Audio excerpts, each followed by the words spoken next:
Tears from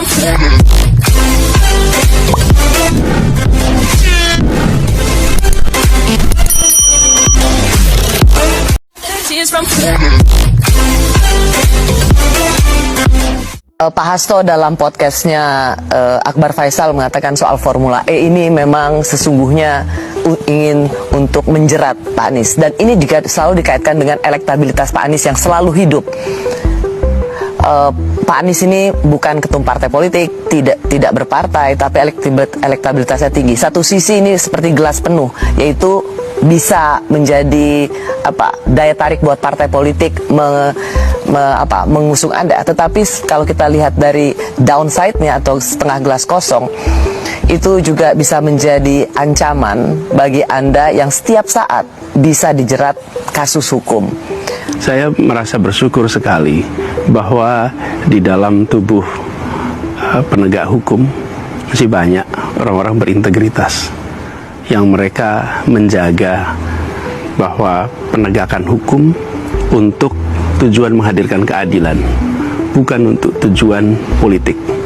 Ketika ada instruksi-instruksi politik menggunakan penegakan hukum dengan tujuan politik, mereka tahan tuh, dan terbukti di KPK saya dengar 19 kali gelar perkara soal Formula E.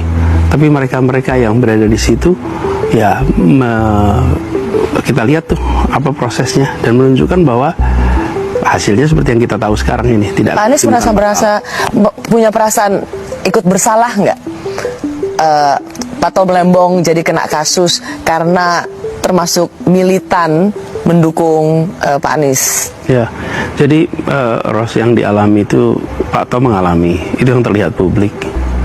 Banyak yang tidak terlihat publik, Ros. Yang diperiksa pajaknya, yang biasanya diambil sampel, punya unit usaha lebih dari 20, biasanya diambil sampel, ini semuanya diperiksa dengan tujuan tertentu. Pemeriksaan begitu lengkap, semua banyak sekali, bukan hanya itu. Saya bisa sebutkan semua, tapi kami milih untuk diam saja dah. Jadi ini menurut saya yang harus dikoreksi.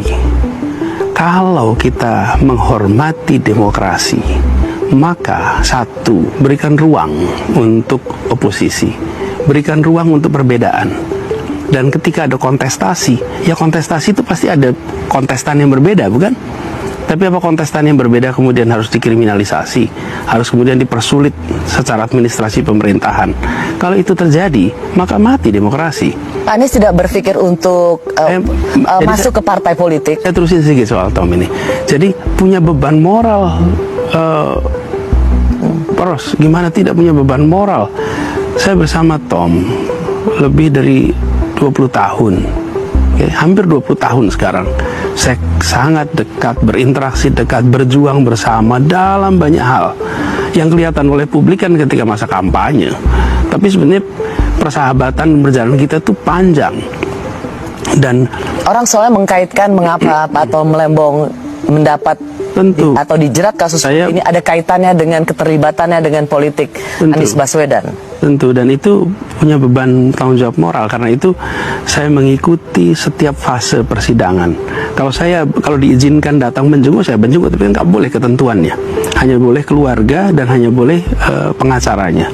Jadi walaupun ada orang yang bisa melakukan itu, tapi saya nggak mau melanggar aturannya. Jadi kita berkomunikasi lewat pengacara yang bolak-balik bisa menemui. Bahkan sebelum kesini pun saya bertemu dengan pengacaranya. Jadi ada tanggung jawab moral, Ros. Karena itulah saya dan kita semua berjanji mendampingi proses ini sampai insya Allah keadilan ditemukan di ujungnya.